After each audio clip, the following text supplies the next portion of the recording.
So, okay. Um,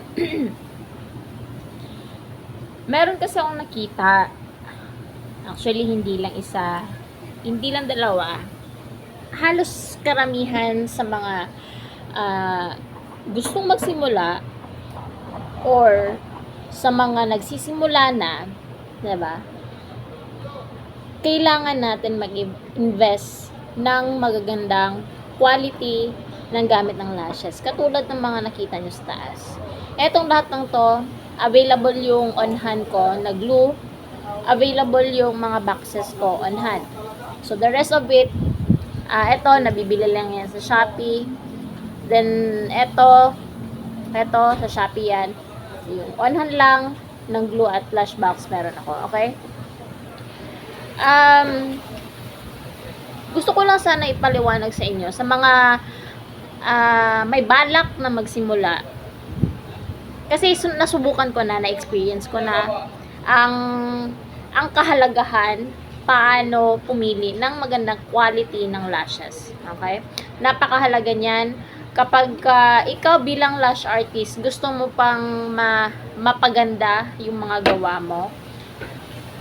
Wala kang ibang paglalaanan ng pera mo kundi yung mga bagay na gamit na kailangan mo at makakatulong sa'yo.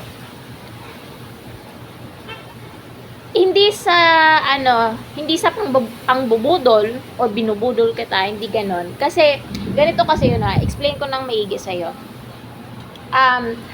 Halimbawa, ikaw, wala ka pang idea kung saan lalapit, kung kanino lumapit, kung ano-ano yung mga bagay na dapat mong paglaanan ng pera mo pag magsisimula ka na ng lashes. Galing na to from me, sa experience ko. Okay?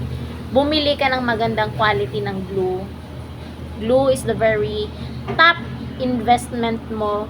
Kasi once na wala kang magandang klaseng quality ng glue na yan, sa tingin mo kaya, yan, tanungin mo yung sarili mo, sa tingin mo kaya, magtatagal ka sa lashes kung wala kang magandang glue?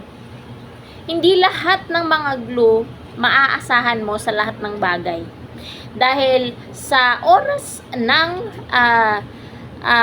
may mga cases kasi na kakailanganin yung paglalashes. So, maswerte na lang ka mo kung meron kang salon, meron kang comfortable place, or kung nag-home service ka, may area si client na komportableng paglaanan nyo ng oras while doing lashes.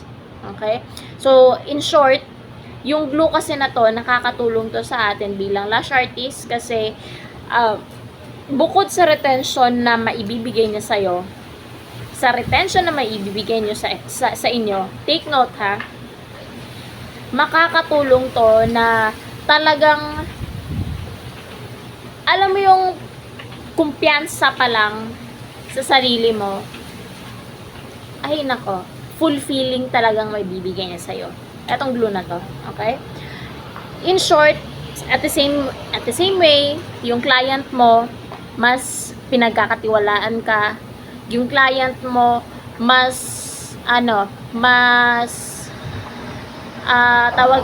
tawag dito, yung parang sila, gusto nilang ikaw na lang talaga ang gagawa sa kanila.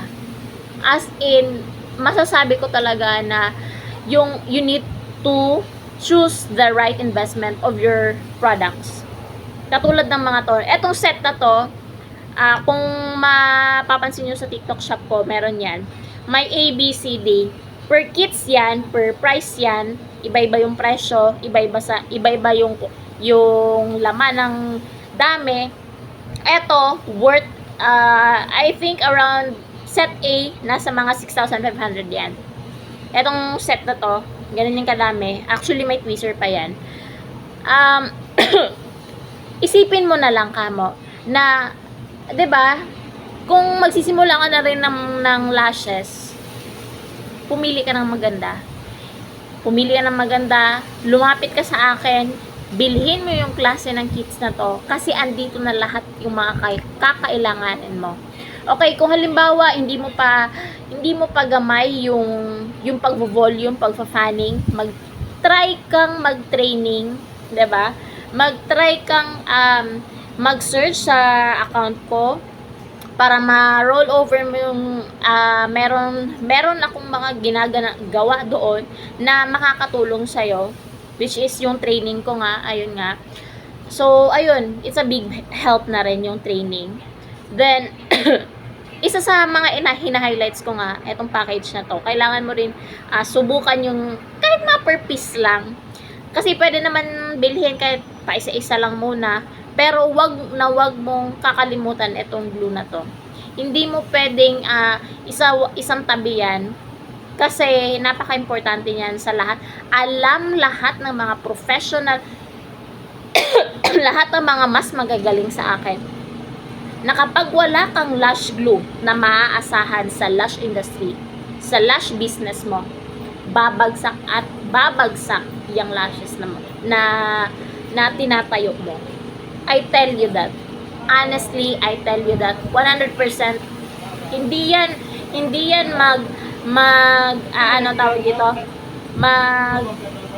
re-return sa'yo ng magandang kita kapag wala kang magandang lash glue. Okay? That's just only 700 pesos. Pero alam mo ba, marami na ang malalagyan yan sa loob ng isang buwan. Depende pa yan kung gaano ka pa kagaling mag-market, gaano ka kagaling gumawa. Depende yan. Okay? Tumatagal pa nga to ng 2 buwan sa akin na maganda at matibay pa yung retention. So, depende na yan kung gaano ka kagaling mag-alaga. Syempre, so, with the help of me, kapag bumili ka, ituturo ko naman yan sa iyo. Okay? Etong mga lash boxes na to, recommended ko lahat yan. Okay? Hindi ako magbibenta, hindi ko ipagmamayabang yan kung hindi ko kilala tong mga gamit kong to. Alam ko sa sarili ko na wala na akong problemahin dyan kasi kailangan mo talaga lahat ng mga yan. Okay? Pati sa classic, meron tayong classic, meron tayong Eltofan, meron tayong pang volume set. Soon, I will release my boxes individual kasi medyo may pagkamahalan yon. Nasa around 300 pesos siguro ang starting ko nun kapag makapag-avail na tayo ng maramihan ng bultuhan. So sa ngayon, pang classic lang muna ang available natin sa ngayon. Yung mix na fans, na volume fans, 8 to 15, then 14 to 19 millimeter. Yan. Pero I tell you, kung wala kang magandang glue, wala kang magandang lash box like this, I tell you, especially na tweezer na. Meron pang included na tweezer to. Yung puti na ginagamit ko, yung pink na ginagamit ko, yung golden brown na ginagamit ko. Kapag wala ka nun, paano na? Diba? Then, eto sa mga napapansin ko sa mga FB groups, sa mga FB groups, lagi silang naghahanap ng mga kits. Diba? Lagi silang naghahanap ng mga kits. Ngayon, yung iba namamahalan sa presyo nga natin, pero I guarantee you, malaki ang return nyo kapag kapag ginamit nyo yung glue ko, yung lashes ko, yung tweezer ko, and with the help of me, I will guarantee you na maganda talaga yung kita nyo kapag ito yung ginamit nyo. Kasi, based on my experience, from my previous experience talaga na nung gumawa ako ng glue, binabalanse ko kung hindi ako mag-i-invest sa ganitong klase ng quality ng lashes, ng mga glue, ng mga tweezer, sa tingin mo kaya may magtatagal ba tong business ko na to kung hindi ako magbi-business, mag-i-invest ng ganito? So, syempre tinatanong ko rin yung sarili ko kasi para din naman yun sa akin para din yun sa inyo. So, ikaw, tanungin mo din minsan yung sarili mo, i-check mo din yung pagbibilhan mo kung talagang may credibility ba talaga, kung may feedback na rin ba sa mga products niya, saka ka bibili. Well, meron na rin naman ako naipakita sa Facebook ko, sa TikTok ko, ayan. So, figure out. Ayan.